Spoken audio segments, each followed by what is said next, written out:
Sir আমরা যেখানে ছিলাম হ্যাঁ সেটা হচ্ছে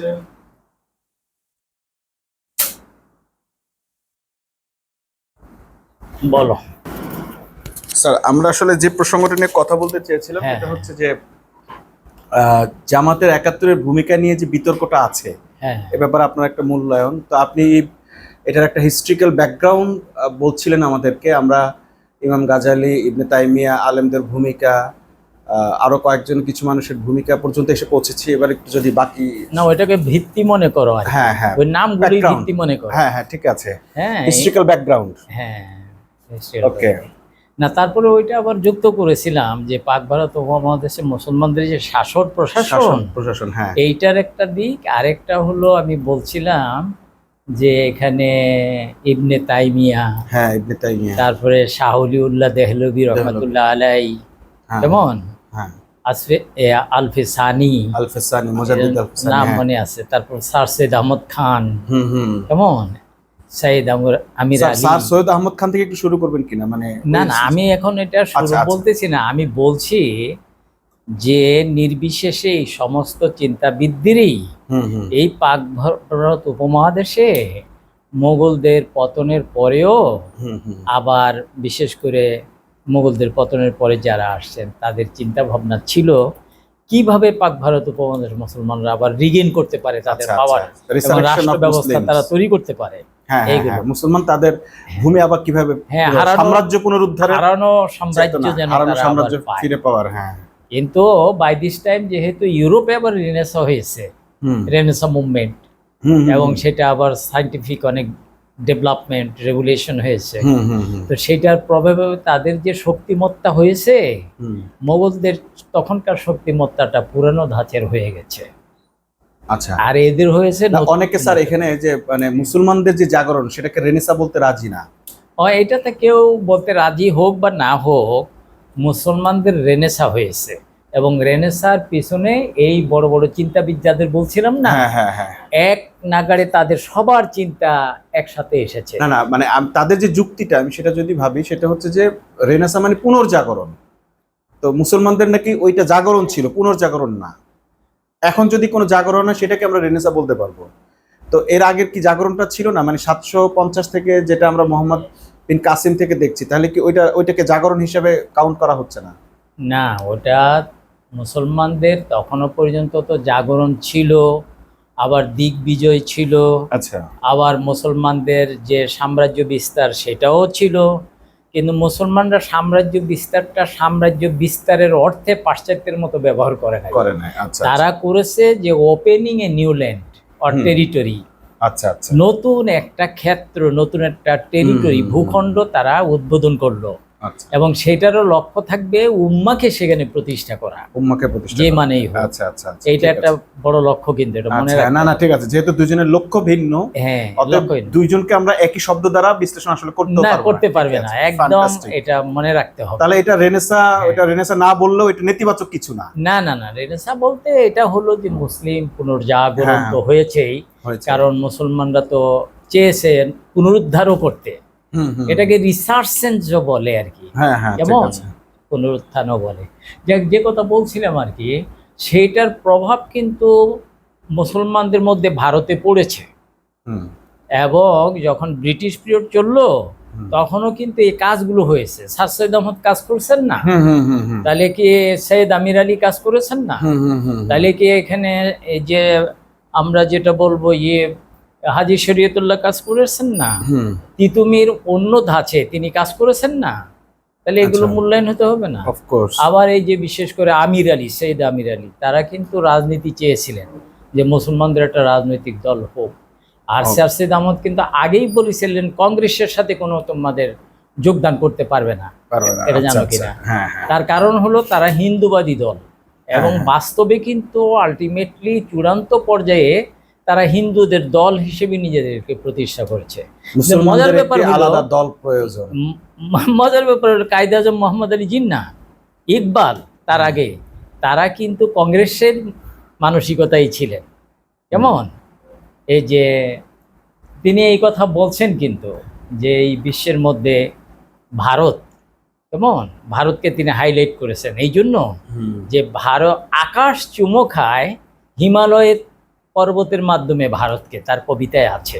কেমন তার মানে ভারতের যে হিন্দুস্তানি বাচ্চু কা কওমি গীত যেটা তিনি রচনা করেছেন, এটা গান্ধী বলেছিলেন যে ভারতের কোনো সন্তান, কোনো কবি এ পর্যন্ত এত সুন্দর এক্সিলেন্ট কোনো কওমি গীত ভারতের জন্য রচনা করতে সক্ষম হয়নি যেটা ইকবাল করেছে।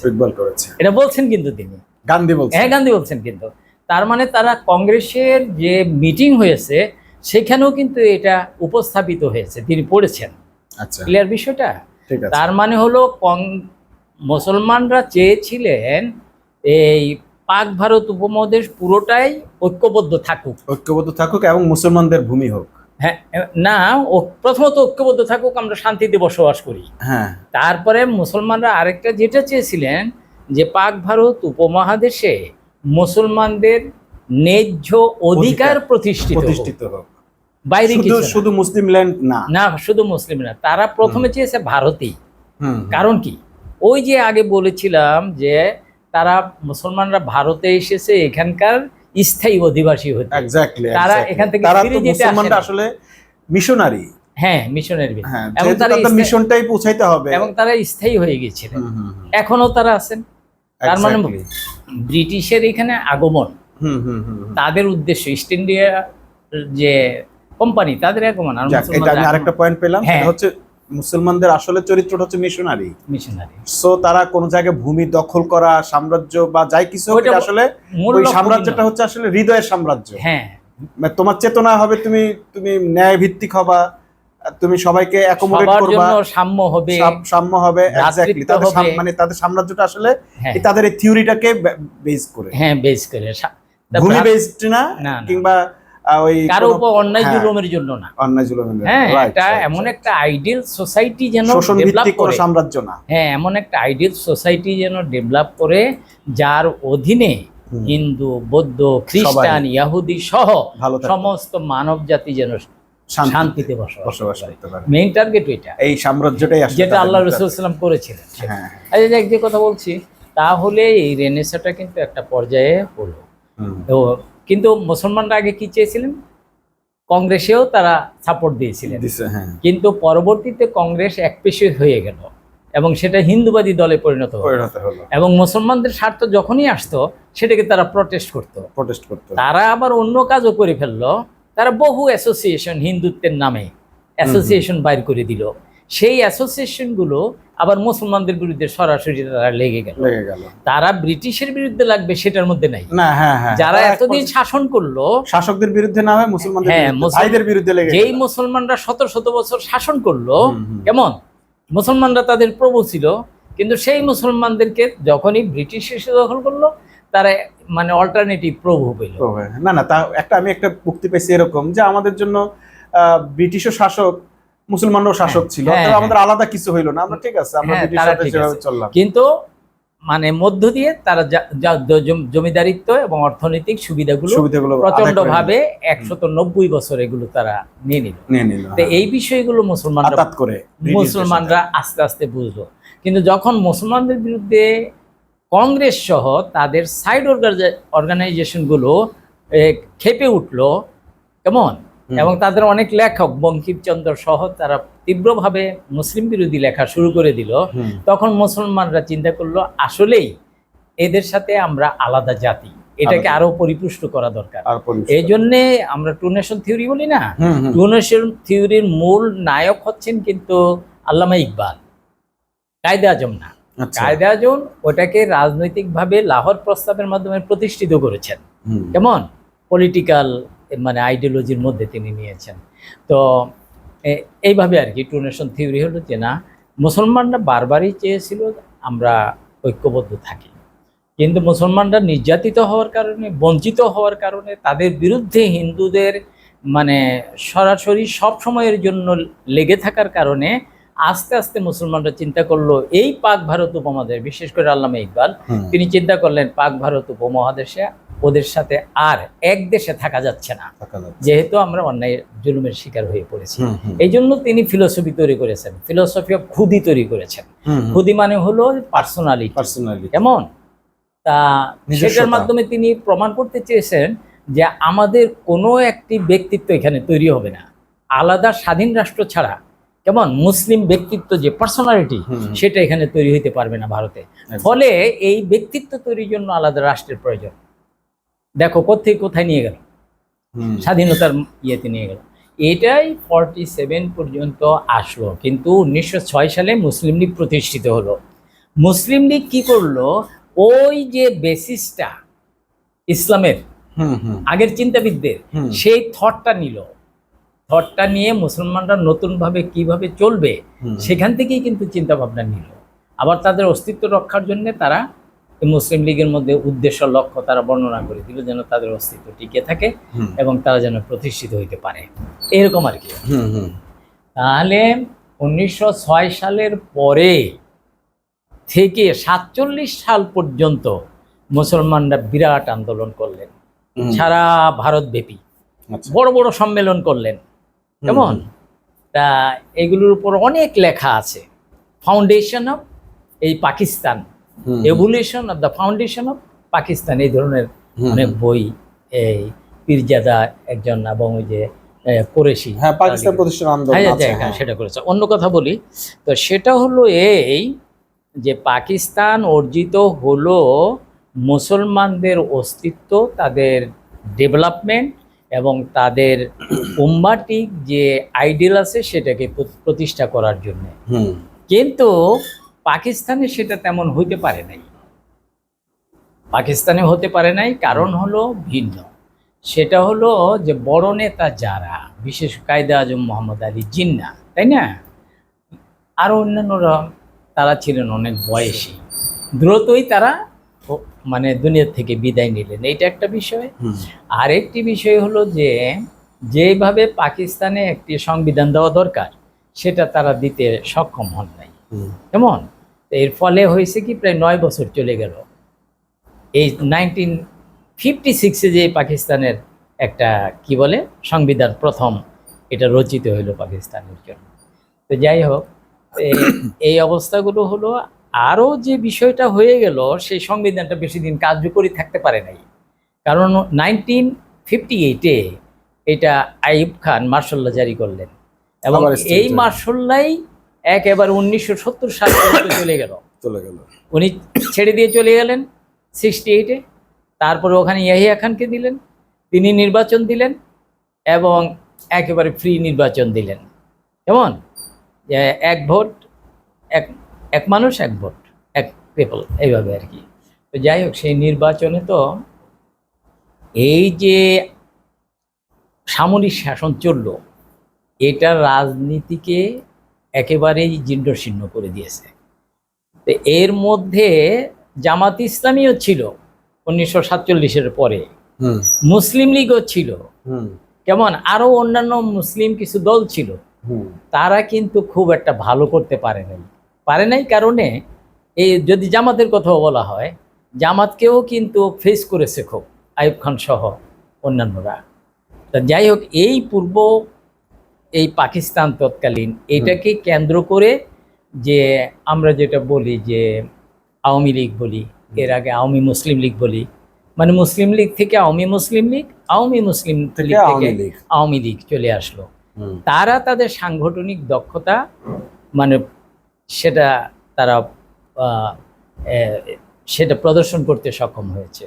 আর সবচেয়ে বড় কথা হলো, এটা জানা দরকার, 1954 সালে যে যুক্তফ্রন্টের নির্বাচনটা হয়েছিল না, সেই নির্বাচন আবার নৌকা মার্কা তারা ব্যবহার করেছিলেন, যুক্তফ্রন্ট। ফলে নৌকা আগেই মানে এটা পরিচিতি লাভ করেছে, হ্যাঁ, সেটাও একটা এই যে মানে সুবিধা হয়েছে আওয়ামী লীগের জন্য 1970 ইলেকশনও আর কি, কারণ ওটা পরিচিত ছিল তখন, ওইটা বিজয়ী হয়েছে। ওই সময় নৌকা মার্কা নিয়ে আর কেউ মারামারি করে নাই না, যুক্তফ্রন্ট তাদের এটা ছিল।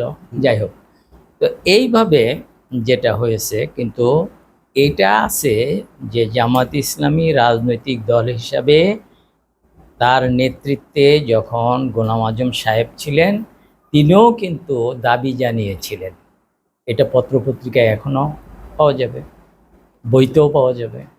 তিনি দাবি জানিয়েছিলেন যে যারা নির্বাচনে 70-এ বিজয়ী হয়েছে, কেমন, যারা এটা কাটিং আমার কাছে আছে। হ্যাঁ আছে, তাহলে তাদের নির্বাচিত প্রতিনিধির হাতে ক্ষমতা হস্তান্তর করা হোক। হোক। কিন্তু এইটাকে তো গুলিয়ে ফেললো মূলত ভুট্টো। হ্যাঁ, মূত্র, এটা ভুট্টো সহ তারপরে ইয়াহিয়াকে কাজে লাগালো। এইভাবে এটাকে ষড়যন্ত্র করে তার আর ক্ষমতা দিল না। কিন্তু এইটা যেহেতু বিজয়ী হয়েছিলেন, তাদেরকে ক্ষমতাটা হস্তান্তর করা প্রয়োজন ছিল। কারণ হলো যে তারা তো ভোটে নির্বাচিত হয়েছে। তবে এটা আওয়ামী লীগের ম্যানিফেস্টোতেও আমি পড়ছি, আমি লাইব্রেরিতে পড়ছি ঢাকা ইউনিভার্সিটিতে, যে তারাও ম্যানিফেস্টোতে ডিক্লেয়ার করেছিলেন যে 1970 সালের যে নির্বাচন, আমরা বিজয়ী হলে আমরা কোরআন সুন্নাহ বিরোধী, মানে আওয়ামী লীগ কোরআন সুন্নাহ বিরোধী কোনো আইন করবে না। এই জিনিসগুলো নির্বাচনের ইশতেহারে ছিল।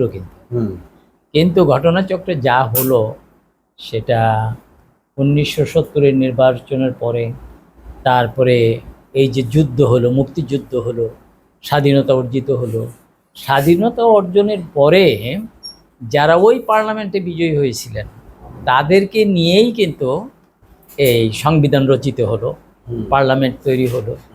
এবং সেখানে কনস্টিটিউশনের মধ্যে 1972 যে মূল সংবিধান আমাদের, সেখানে তোমার ধর্মনিরপেক্ষতাবাদ, সেখানে জাতীয়তাবাদ, সেখানে গণতন্ত্র, সেখানে সমাজতন্ত্রকে মৌলনীতি হিসেবে ঘোষণা করা হয়। তো এইটার পরিপ্রেক্ষিতে যেটা হলো যে কিন্তু এমনিতেই তো মানে অস্থায়ী যে সরকার গঠন করা হয়েছিল সেখানে তো সাম্য, মানবিক মর্যাদা ও সামাজিক সুবিচার, এই তিনটা ছিল। হ্যাঁ, এই জন্য অনেকেই বলেন যে মুক্তিযুদ্ধ যখন শুরু হবে তখন তো তাদের লক্ষ্য উদ্দেশ্য ঠিক করতে হয়। ফলে এই লক্ষ্য উদ্দেশ্য কিন্তু ওই যে কুষ্টিয়া, কি বলে এটাকে, মেহেরপুর আমবাগান, হ্যাঁ, আম্রকানন, হ্যাঁ, এটারও প্রমাণ আছে। এটা আমাদের প্রমাণ আছে যে সেখানে এই যে জিনিসগুলো নেওয়া হয়, এটা কিন্তু ভারতীয় একজন জান্তাই এগুলো রেডি করে দিয়েছেন। কেমন, এগুলো কিন্তু আছে, ডকুমেন্ট আছে। তো তা থাকলেও এই যে সাম্য, এই যে ভ্রাতৃত্ব, এই যে ন্যায় বিচার, এই বিষয়গুলো তো ওর মধ্যে স্থান পেয়েছে না। কিন্তু যুদ্ধটা যে আমরা যেটাকে মুক্তিযুদ্ধ বলছি, আদৌ এটা মুক্তিযুদ্ধ কিনা? মুক্তিযুদ্ধের সেই ঘোষণাটা কোথায়? মুক্তিযুদ্ধের ঘোষণাপত্র কোথায়? ঘোষণাটা কে দিল? যুদ্ধটা কে শুরু করলো? কার সাথে শুরু করলো? হ্যাঁ, এটা একটা বিষয়। এটা তো একটা অন্ধকারের মধ্যে রয়ে গেছে। অল্প থাকলেও কিছু জিনিস আসছে। কেমন, আব্দুল হক বলে একজন, যিনি এই যে তিনি কি মানে তিনি সরাসরি রণাঙ্গনে অংশগ্রহণ করেছিলেন, তিনি এটার উপর লিখেছেন। এবং সেখানে এই যে মেজর ওসমানী, কেমন, জেনারেল ওসমানী, তার নেতৃত্বের কথা ওখানে বলা আছে। তারপরে তার নেতৃত্বে যখন এগুলো হলো, তারপরে জিয়াউর রহমানের কথা ওখানে আছে। জিয়াউর রহমান এই যে প্রথমে নিজে ঘোষণা দিয়েছেন, আবার সেটাকে তিনি যখন কারো কাছ থেকে বক্তব্য আসছে যে এটা এই বঙ্গবন্ধু শেখ মুজিবের তরফ থেকে এটা হইলে হয়, সেটা কিন্তু ওইভাবেই তিনি ঘোষণা করেছেন। আমি যেটা মূলত এখানে জানতে চাচ্ছিলাম সেটা হচ্ছে জামাতের ভূমিকাটা নিয়ে কেন প্রশ্নবিদ্ধ করা হয়? জামাতের ভূমিকাটা নিয়ে প্রশ্ন কেন হয়, এটা আমি অন্য একটা দৃষ্টিতে বলতে পারি, অন্যদের চাইতে আলাদাভাবে। সেটা হলো, 1 নম্বর, জামাত ইসলামী তার মূল আদর্শটা হচ্ছে ইসলাম। জামাত ইসলামের মূল আদর্শ ইসলাম। এবং রাজনৈতিক ক্ষেত্রে এখন যাদেরকে দেখো মানে ইসলামের জন্য রাজনীতি করে বা ইসলামী রাজনৈতিক দল হিসাবে, তখন তাদের তো উদ্ভাবনী হয় নাই। কেমন, তো মেইন জামাতেই ছিল এই রাজনৈতিক দল হিসাবে, আর বিশেষ করে ইসলামের উপর ভিত্তি করে তার রাজনীতিটা ছিল।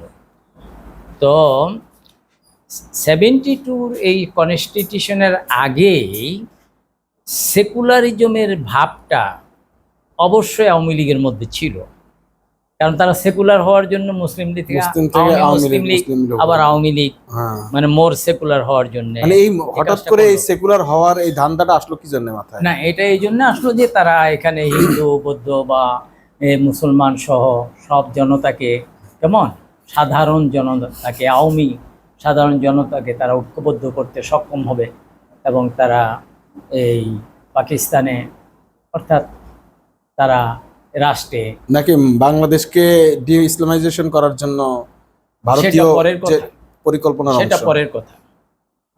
সেটা পরের কথা। কারণ আওয়ামী লীগ তো পাকিস্তানেই তারা নির্বাচন করেছে, আওয়ামী লীগ তো পাকিস্তানের একটি দল, আওয়ামী লীগ তো দুই পাকিস্তানকে ঐক্যবদ্ধভাবেই চলার পক্ষে বলেছে, যদিও তারা অটোনমি চেয়েছে। না, এবং এই বিবৃতিও আছে যে কেউই স্বাধীনতা চায় না, স্বাধীনতা দেশ ভাগ করতে। হ্যাঁ, এই ব্যাপারে যদি এখন অনেক কথা উঠছে, এবং সেটা অনেক সত্য, যে একদিকে শেখ মুজিবুর রহমান যেটা করেছেন, তাকে যখন বলা হলো যে আপনি স্বাধীনতার ঘোষণাটা দেন 25শে রাতের, কিন্তু তিনি স্বাধীনতার ঘোষণা দেন নাই। কারণ তিনি কি মানে বিদ্রোহ ঘোষণা করতে চান না, রাষ্ট্রদ্রোহী তো বিদ্রোহ। এই দিক দিয়ে তিনি তো মানে তখনও অনুগত। হ্যাঁ, মানে তারা ক্ষমতা দেয় নাই, তখনও রাষ্ট্রীয় ব্যবস্থার মধ্যে তিনি বিদ্যমান, আনুগত্য প্রদর্শন করেছেন। এবং একদিক দিয়ে তো তারটা ঠিক, হ্যাঁ, তারটা ঠিক, বরং একদিক দিয়ে জিয়াউর রহমানেরটা ঠিক না। হ্যাঁ, একদিক দিয়ে বিদ্রোহটা জিয়াউর রহমান করেছে। হ্যাঁ, জিয়াউর রহমান করেছে। যদি কিনা কেমন যদি অন্য রেজাল্ট হতো যুদ্ধের, তাহলে ফাঁসিটা জিয়াউর রহমানের হইতো, ফাঁসিটা জিয়াউর রহমান সহ তাজউদ্দিন এদের হতো। হ্যাঁ, যারা রণাঙ্গনে ছিলেন বড় বড় জান্তা, এবং এটার সাথে সংশ্লিষ্ট যে নেতারা ছিলেন, ফাঁসি হইতো তাদের। শেখ মুজিবের কিন্তু ফাঁসি হইতো না, কারণ উনি তো বন্দী অবস্থায় আছেন, তাকে এটা কোনোভাবেই প্রমাণ করা যেত না যে তিনি এর সাথে জড়িত করেছেন। এই জন্য শেখ মুজিব আবার দেশে ফিরে তিনি কিন্তু এটা নিয়ে এই যে বিজয় হয়েছে, তারপর যুদ্ধের ব্যাপারে, মুক্তিযুদ্ধের ব্যাপারে খুব বেশি জানতে আগ্রহী হয়েছেন। এটা ওইটা নিয়ে বাড়াবাড়িও করেন নাই, বরং ভুট্টোকে ডেকে তার সাথে কোলাকুলি টোলাকুলি করে মোটামুটি একটা এটা করেছে।